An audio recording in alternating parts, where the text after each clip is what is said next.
And did you see anything which might indicate to you where the shots came from? The smoke came from behind the hedge. And I saw a puff of smoke still lingering underneath the trees in front of the wooden fence. Is this the exact spot you were standing on November 22nd, Mr. Holland? That's correct. This is the exact spot that I was standing November the 22nd, waiting for the parade. And where did you hear that third shot come from? Right over about 20 or 30 feet from the other end of that little picket fence. And where was the smoke that you saw? It drifted right out underneath those green trees, those two trees. From behind the fence? From behind the fence. Immediately after the president's car came underneath this overpass, four of us broke a run around this fence to find out if we could see anybody leaving the area.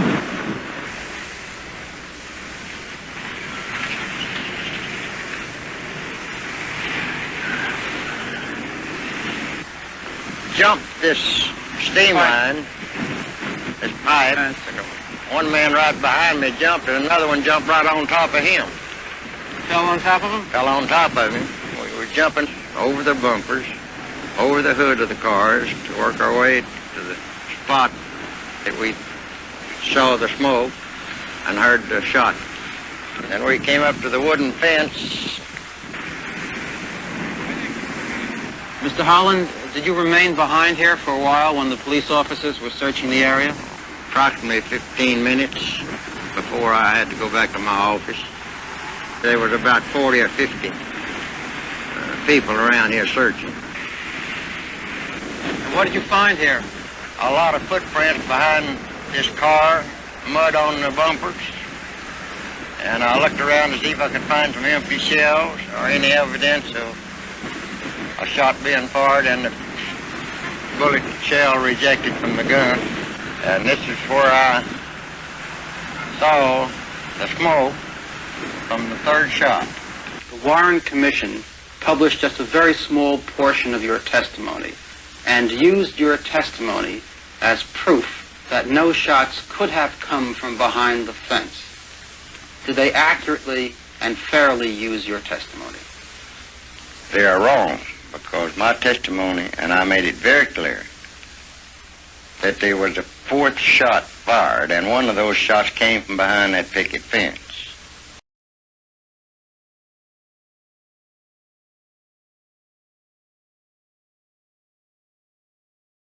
Right here? Right here on this spot. And where did you think you heard the shots come from? From behind the overpass over there, triple overpass. That's where I thought the shots were coming from. And where did you see the man run? Over behind that wooden fence, past the cars, and over behind the Texas Depository Building. Did you give that information to the Dallas Sheriff's Department on the very day of the assassination? Yes, I did. I'd say in about 30 minutes after the assassination. Were you ever called as a witness by the Warren Commission? No, sir. No, sir.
The final shot had to come from the grassy knoll somewhere in that area to hit him in the side of over his ear.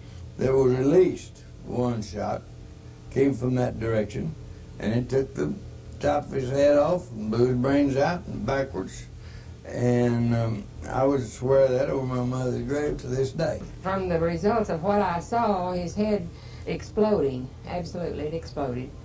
I would think that the shot came from behind the picket fence, which borders the top of the grassy knoll. As the presidential limousine was rounding the curve on Elm Street, there was a loud explosion. At the time, I didn't know what it was, but it sounded like a loud firecracker or a gunshot. And it sounded like it came from the left and in front of us, towards the wooden fence. And there was a puff of smoke that came underneath the trees on the embankment.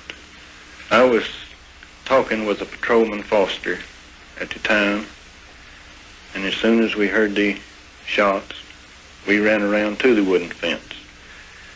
And when we got there, there was no one there, but there was footprints in the mud around the fence, and there was footprints on the wooden 2x4 railing on the fence. Were you questioned by the Dallas police on that day? Yes, I was. Did you give your name to the Dallas police? Yes, I did. Did you tell them what you've just told me? Yes, I did. Were you subsequently questioned by agents of the Federal Bureau of Investigation? About a month later, I was questioned by the FBI. Did you tell them what you told me and what you told the Dallas police? Yes, I did. Were you ever called as a witness by the Warren Commission? No, sir, I wasn't.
Harvey had written in a memo at one point when he was running the executive action program that he wanted to use Corsicans.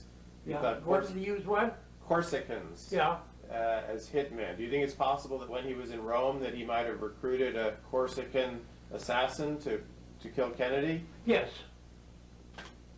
It is possible. You're not an immediate suspect in the case of a capital crime. Right. Right, because he was in Rome. Is that understandable? Yeah. Okay. Very.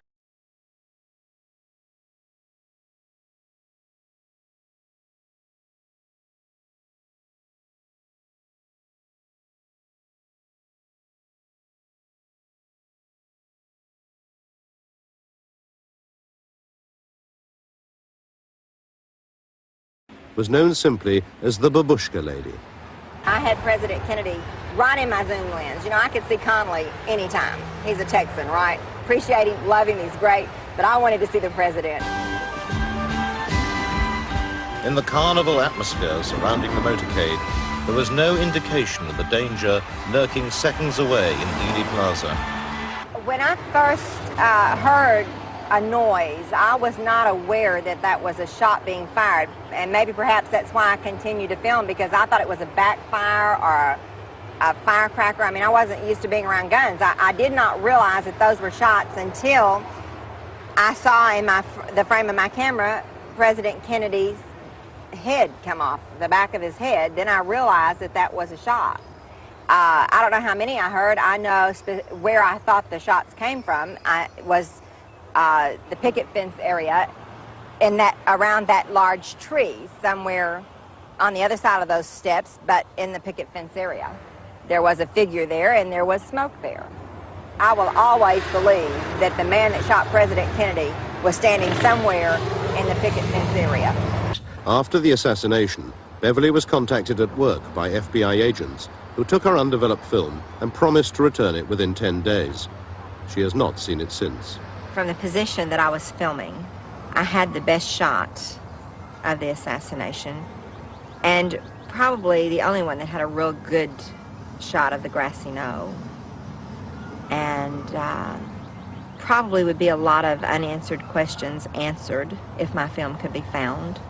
Fortunately, a few feet to Beverly's left, Mary Ann Moorman in the dark coat took her picture a split second after the president had been fatally struck in the head. Although frequently examined by the FBI, her historic snapshot was too widely publicized to disappear. We know that the president's car was in the center. Its dramatic secret, however, has only recently been uncovered.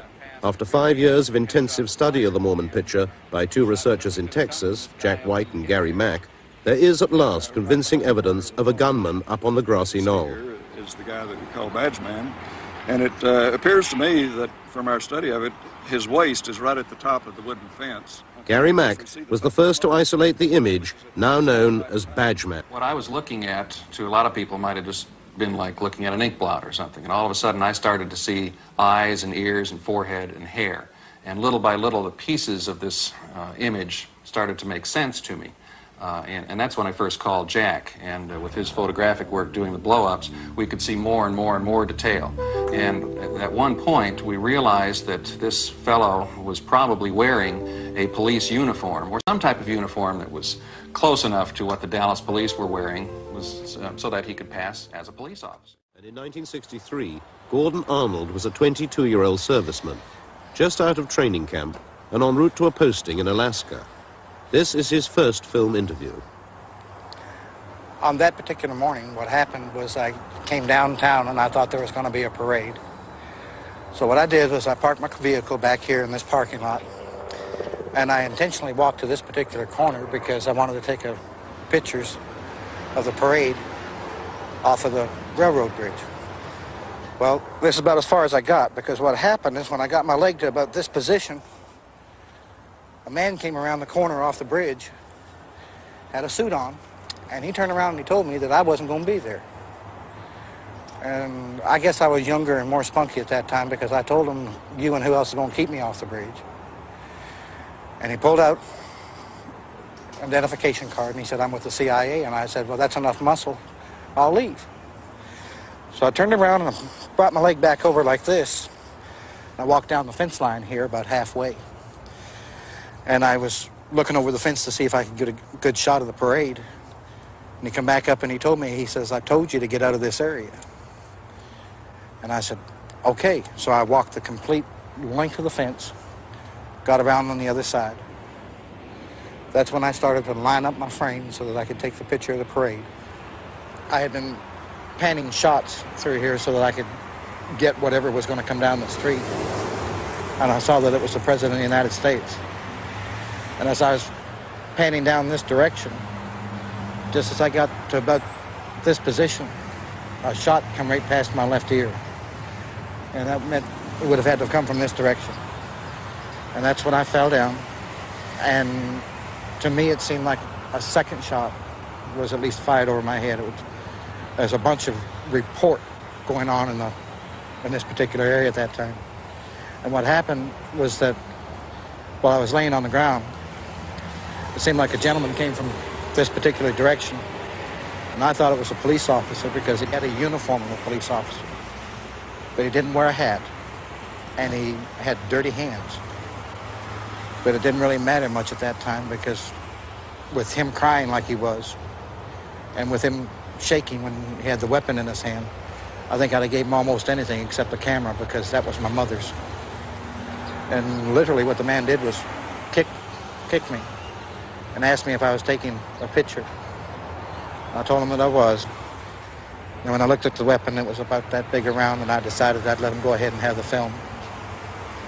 I gave it to him, and then he went back off in this direction. I went off in this direction. And 3 days later, I was in Alaska.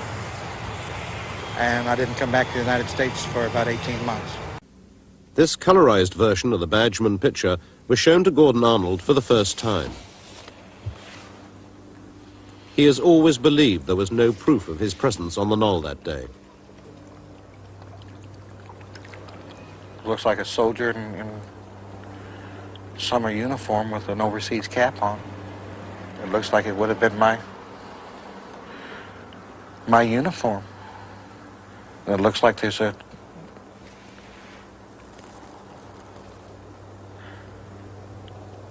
camera. Or there's something up in front of the face.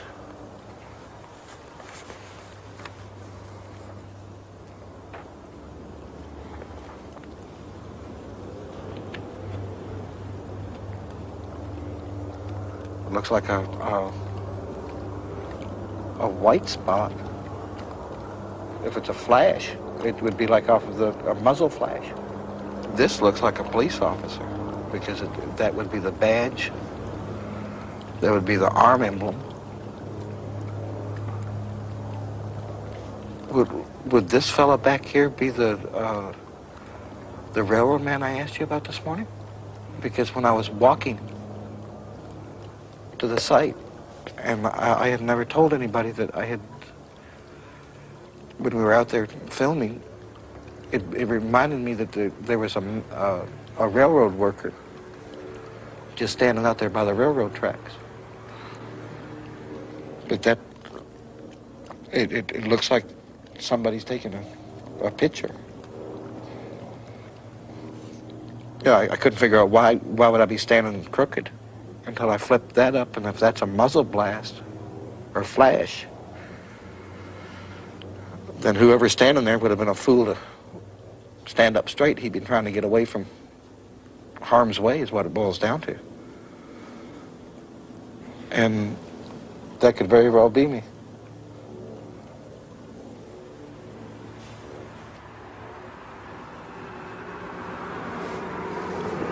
Son of a gun. That would be the closest thing that I've ever, to be honest with you, the picture bothers me because if this is a true thing of what has occurred, then I could be the only one that saw the man. They killed the president. And to be honest with you, if I'd have known this,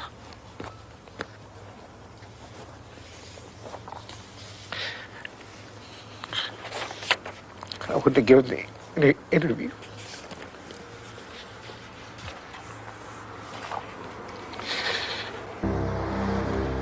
However, his story is confirmed by another eyewitness, Ed Hoffman, a deaf mute who is interviewed here for the first time. I'd gotten off work early because I had a dentist's appointment. I was traveling down the freeway here, and I remembered that President Kennedy was coming to visit Dallas. I parked my car here. I realized at this spot that I would be able to see Kennedy pass close by. I stood here and waited, and I was looking towards where he would be coming from. I suddenly saw two men who looked suspicious directly over there in the car park. 25 years ago, these trees did not obscure the view. From his position at the side of the freeway, Ed Hoffman could clearly see the car park area behind the grassy knoll. I saw a man standing here, wearing a black hat and a blue jacket. I saw a puff of smoke, and I thought it was a cigarette, but it wasn't. He had a gun, and he walked towards the railroad. He tossed the gun to the second man. Then he turned and straightened his jacket, adjusted his hat, and walked casually away.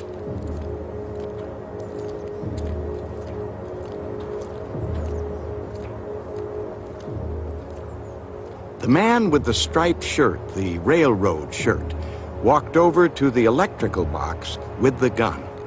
He took the gun apart. He put it in a toolbox.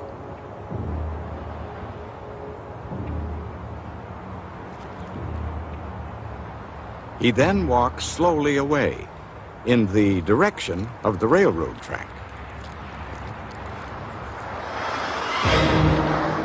When the motorcade passed by below me here, I realized that Kennedy had been shot.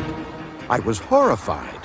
I saw a policeman standing on the railroad bridge, and I tried to get his attention, but he didn't see me.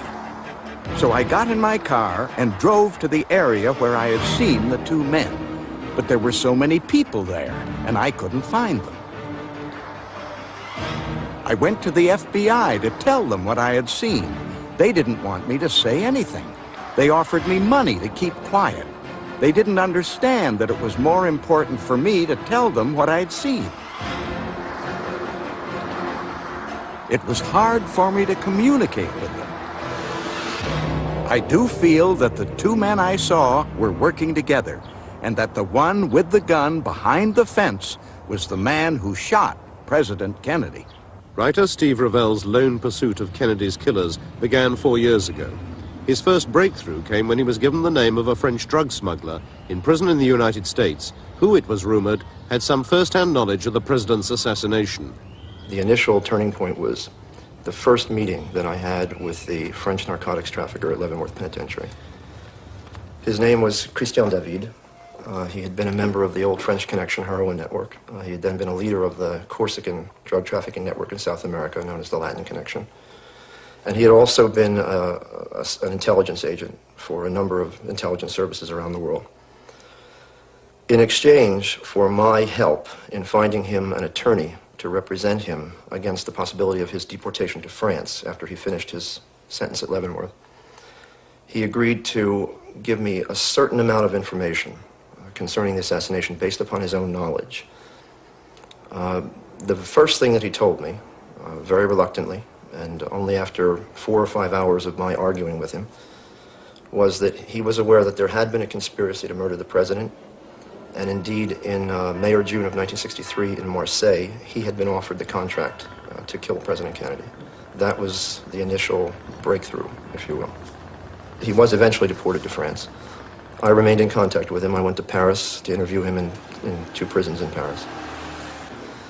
His position was that there were 3 killers, and that they had been hired on a contract which had been placed with the leader of the Corsican Mafia of Marseille, a man named Antoine Guérigny. Guérigny, he said, was asked to supply 3 assassins, high-quality, experienced killers, to murder the president. He told me that he had been in Marseille in May or June of 1963. and that every evening he went to Antoine Guérigny's club on the old port of Marseille to meet people who owed him money. One evening, Guérigny sent for him, asked him to come to his office, which was above the club. Guérigny told him that he had an important contract, and he asked David if he were interested. David said, who's the contract on? And Guérigny said, an American politician. David asked, well, is it a congressman, a senator? And Guérigny said, higher than that. La plus haute légume, he said, the highest vegetable. At that point, of course, David knew who he was talking about. David asked him where was the contract to be carried out. And when Guérigny said it would be done inside the United States, David refused on the grounds that that was much too dangerous. Now, David initially would only give me the first name of one of the three men on the grounds that two of the three were still alive. And since they were members of this Corsican milieu, which has a code of silence and a code of vendetta, if he named them, he himself would be murdered. However, he did agree to give me the first name of the third man who he said was dead. And that man, he said, was named Lucien. And through contacts that I made in the journalistic and police and intelligence communities, I was able to determine that this Lucien was, in fact, a Corsican drug trafficker and killer of the 1960s and 70s by the name of Lucien Sarti. Sarti had been killed in Mexico City in 1972. I confronted David with the name of Sarti, and he, in effect, confirmed that that was the man he had referred to.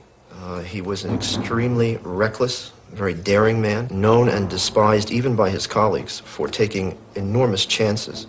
But that same recklessness made him one of the most successful contract killers and drug traffickers of his era.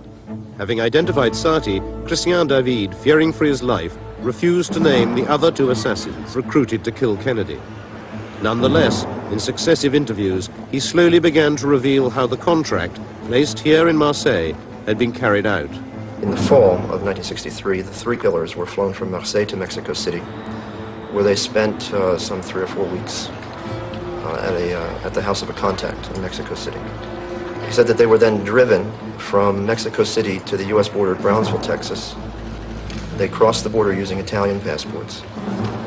He said that they were picked up on the American side of the border at Brownsville by a representative of the Chicago Mafia, with whom they conversed in Italian. They were then driven to Dallas and put up in a safe house which had been prepared for them so as not to leave any hotel records.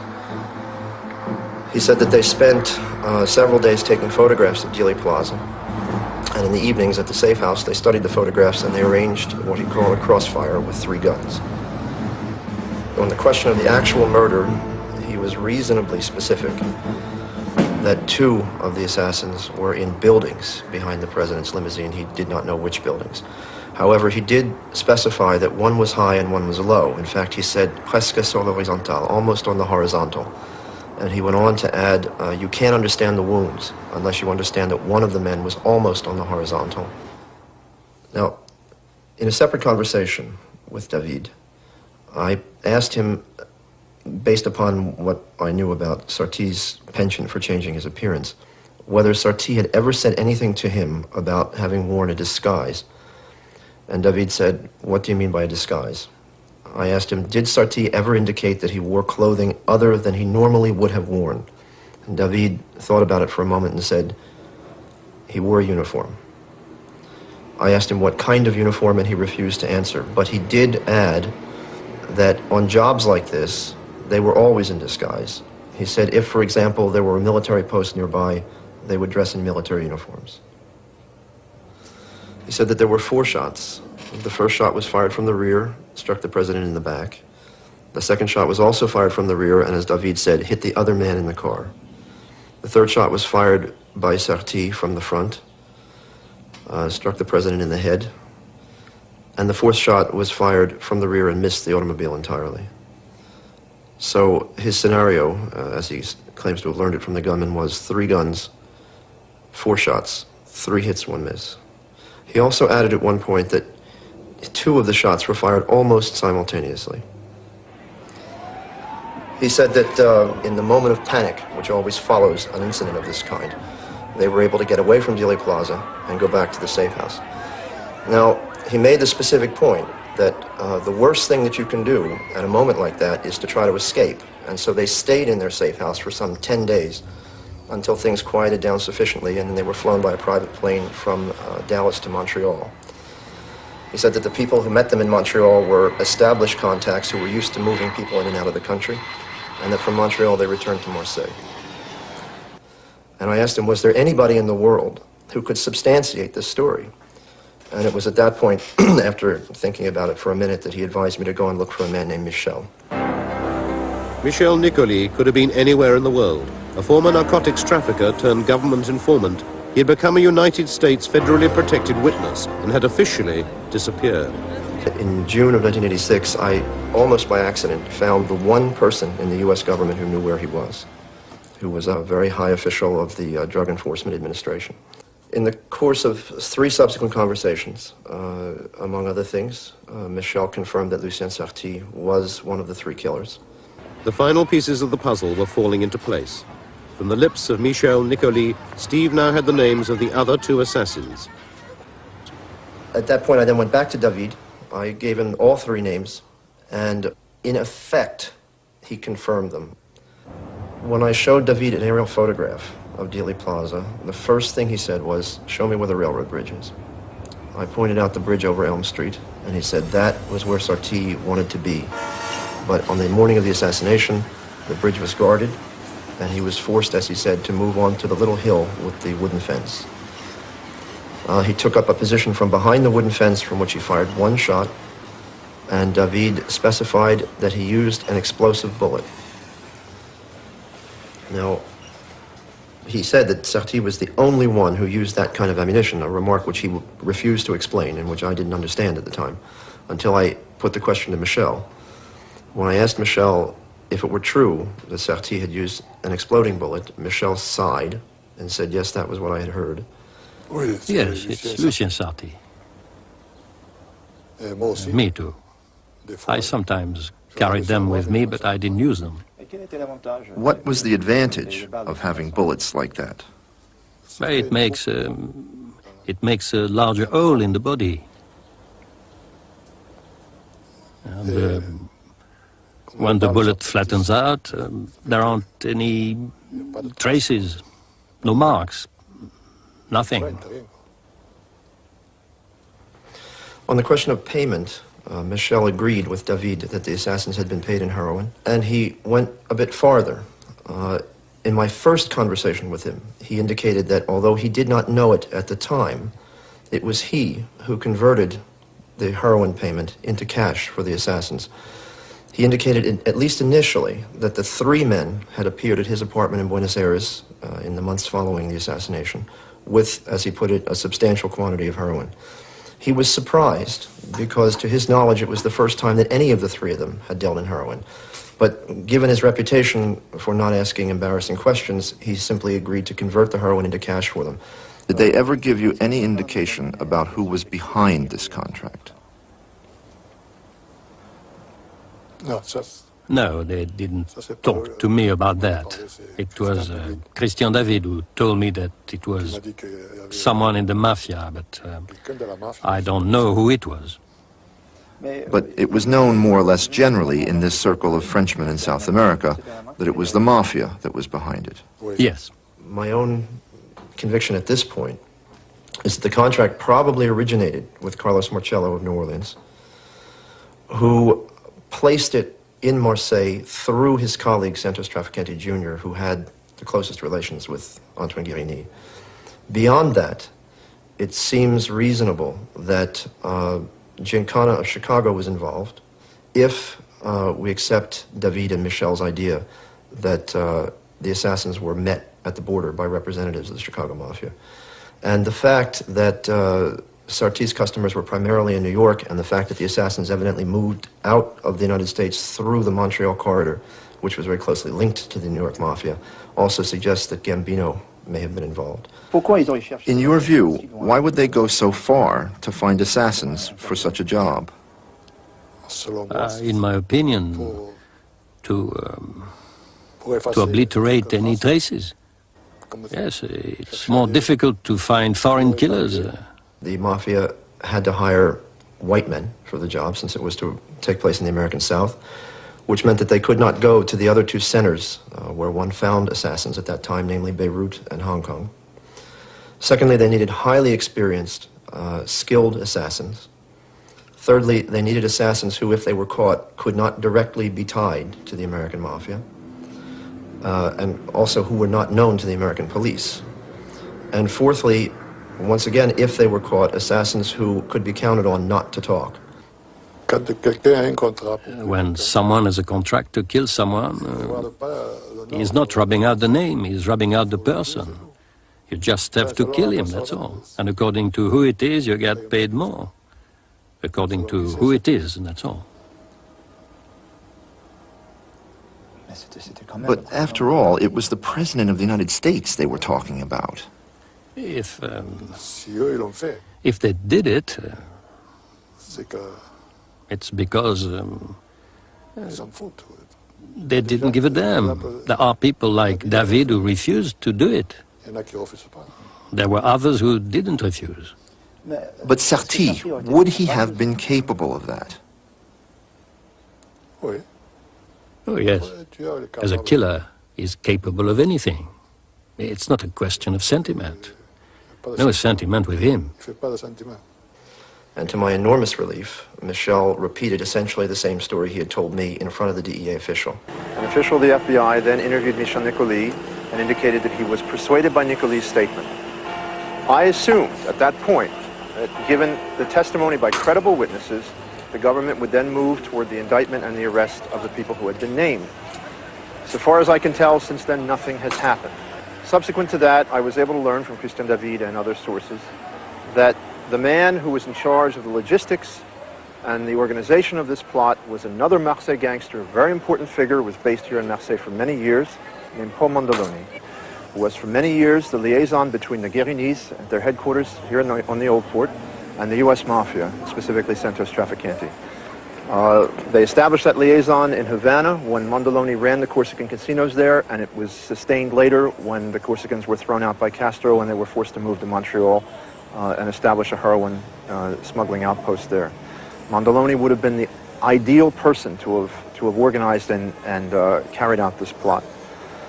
The men who murdered the President of the United States have been named by witnesses who even the government considers are credible. We have people we can put our hands on, people we can arrest, and nothing is being done about it. And yet until they're arrested and interrogated, and the truth comes from their own lips, if they are in fact guilty, we may never know the resolution of this mystery. We may never have the truth about this matter. And that's a situation that I personally find intolerable.